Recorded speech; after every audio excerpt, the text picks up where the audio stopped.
Mainit na balita, nanumpa na bilang Special Advisor at Investigator ng Independent Commission for Infrastructure si dating PNP Chief Rodolfo Azurin Jr. Kasama sa panunumpa ni Azurin ang iba pang miyembro ng komisyon na sina ICI Chairman Justice Andres Reyes Jr., Commission Members Rogelio Babe Singson at Rosana Fajardo, pati si ICI Executive Director Attorney Brian Hosaka. Pinilitan ni Azurin si Baguio City Mayor Benjamin Magalong na nag-resign bilang Special Advisor nitong Setyembre.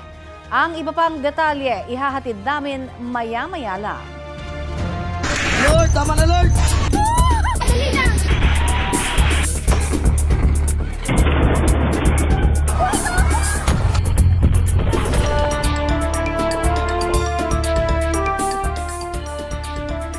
Nakaranas ng malakas na aftershock ang mga taga Bugos City sa Cebu kaninang madaling araw. Halos 2 linggo mula po sa main shock na magnitude 6.9. Batay sa datos ng PHOX, magnitude 5.8 ang lakas ng lindol na tumama kaninang pasado 1:00 ng madaling araw. Naramdaman din po yan sa iba't ibang bahagi ng Cebu, maging sa mga karatig na lalawigan tulad sa Iloilo, Bohol, pati sa Negros Occidental. Ang mga nananatili naman sa itinayong tent city sa Bugos City o sa Cebu ay napalabas po ng kani-kanilang mga tent. Sa Cebu City, napalabas din ng gusali ang mga empleyado ng ilang kumpanya kasunod ng pagyanig. Nagpalipas muna sila ng oras sa kalsada. Magnitude 6 na pagyanig naman ang tumama sa Surigao del Sur nitong Sabado. Ayon sa PHOX, sadyang marami ang aktibong faults at trenche sa bansa, kaya pangkaraniwan ang mga lindol. Balitang hatid ni Argel Relator ng GMA Regional TV. Patulog na ang mag-anak na ito sa Tandag, Surigao del Sur nang biglang yumanig ang magnitude 6 na lindol. Agad na niyakap ng mag-asawa ang 2 nilang anak. Saka lumabas nang huminto na ang pagyanig. Nagsilabasan din ang mga pasyente ng isang ospital sa lungsod. Sa bayan ng Tagbina, napatayo rin mula sa higaan ang lalaking ito nang maramdaman ang lindol. Ang isa niyang kasama sa bahay, tumalon mula sa terrace pababa sa kanilang garahe.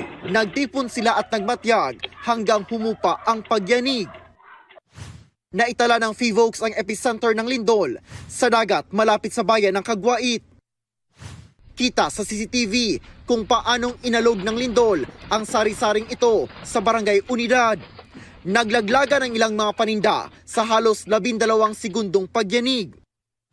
Nagimbal naman ang mag-anak na ito nang maramdaman ang lindol. Ayon kay Yus Cooper, Sheila May Barshal Humanoy, ligtas silang mag-anak pero may mga gamit silang nabasag. Wala namang major structural damage and all roads are passable. May mga minor damages lang sir but ongoing pa po yung assessment. Wala ring naitalang sugatan. May mga inilikas na residente pero pinauwi na. Dama rin ang pagyanig sa bayan ng Lanuza.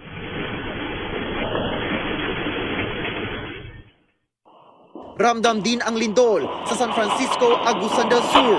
Sa lakas ng pagyanig, naalog ang CCTV ito at tila idinuyan pa ang mga sasakyan sa paligid. Oh my God, Loy! May pumutok. Ayon sa PHOX, naramdaman din ang pagyanig sa ilang bahagi ng Northern Mindanao, Caraga, Eastern Visayas at Davao Region. Argel Relator ng GMA Regional TV, nagbabalita para sa GMA Integrated News.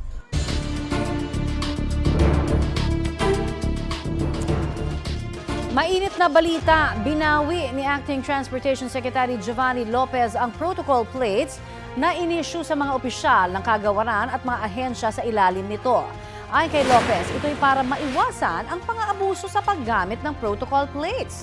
Bawal na rin ang transportation officials na gumamit ng sirena o wang-wang, blinker at iba pang kaparehong gadget.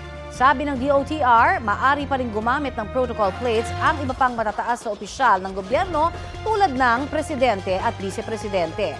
Alinsunod sa Executive Order No. 56, Ang pagbawi sa protocol plates ng DOTR officials ay kasunod po ng viral video ng driver ni DOTR Undersecretary Ricky Alfonso na nanakit umano ng isang motorista. Ang naturang sasakyan ni Alfonso may protocol plate number 10 na para sa Presiding Justice ng Court of Appeals, Court of Tax Appeals, Sandigan Bayan at Solicitor General. Wala pang pahayag si Alfonso kaugnay sa insidente.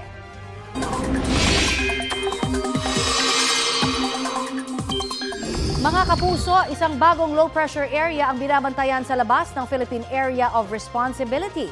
Namataan po yan ng Pag-asa 2,295 kilometers silangan ng Southern Mindanao. May tsansa itong maging bagyo at posible ring pumasok ng PAR bago mag-weekend. Kung sakali, tatawagin niya na Bagyong Ramil. Sa ngayon, easterlies ang magdadala ng mainit na temperatura at pag-uulan sa Luzon at Visayas. Mas makakaasa sa maayos na panahon ang Mindanao pero posible pa rin ang mga local thunderstorm. Sa mga susunod na oras, maraming bahagi pa rin po ng bansa ang uulanin. Kaya maging alerto sa heavy to intense rains na maaari hong magdulot ng baha o landslide base sa rainfall forecast ng Metro Weather. Magkasunod namang nag-alboroto ang dalawang bulkan sa bansa nito pong weekend. Nagkaroon po ng ash emission o pagbuga ng abo ang bulkang Canlaon sa Negros Island umaga kahapon. Nagtagal po yan ng kalahating oras. Ayon sa PHIVOX, nagkaroon ng ash emission dahil sa paggalaw ng magma sa ilalim ng bulkan. Nananatili sa alert level 2 ang Canlaon. Ang bulkang Bulusan naman sa Sorsogon, nakitaan po ng PHIVOX ng pagtaas ng seismic activity nitong weekend. Nagkaroon ng 72 volcanic earthquakes doon mula hating gabi hanggang umaga ng Sabado. Aabot naman sa 25 ang pagyanig kahapon. Nananatili sa alert level 1 ang Bulusan. Nagkatensyon ang mga rallyista at pulisya sa Makati sa kilos protesta laban sa Administrasyong Marcos at umano'y katiwalian sa gobyerno. Sinusubukan pang kunan ng pahayag ang Malacanang tungkol po sa protesta. Balitang hatid ni EJ Gomez. Hanggang kailan kayo maging bingi-bingihan? Hanggang kailan kayo magbulag-bulagan sa nangyayaring panakawan sa ating bansa? Yan ang paulit-ulit na sigaw ng mga grupong magdamagang nagprotesta laban sa Administrasyong Marcos at sa umano'y korupsyon sa gobyerno. Panawagan nila, ibalik ang mga ninakaw na pera ng taong bayan. Ang mga kasama sa rally, unang nagmarcha mula Maynila patungong Makati City. Kabilang si Cavite 4th District Representative Kiko Barzaga. Araw-araw daw nilang gagawin ang protesta sa harap ng mga pinakamayayamang subdivision kung saan nakatira umano ang mga congressman. Ngayon, sila naman yung makakaramdam ng feeling na yung kalaban nila, yung mga naghahanap ng hustisya ay nasa labas na ng mga gates nila. Panawagan niya sa Pangulo,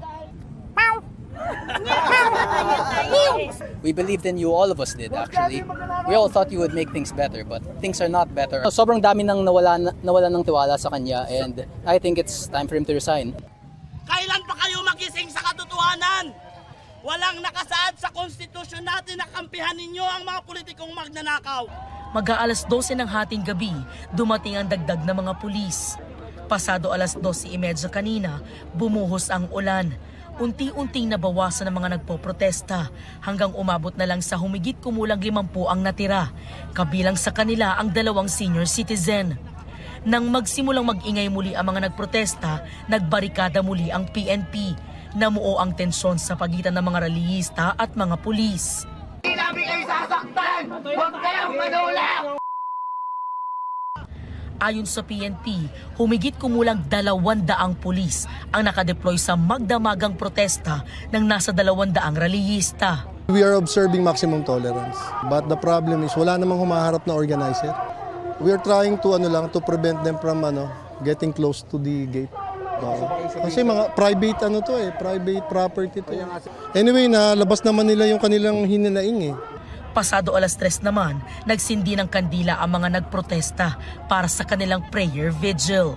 EJ Gomez, nagbabalita para sa GMA Integrated News.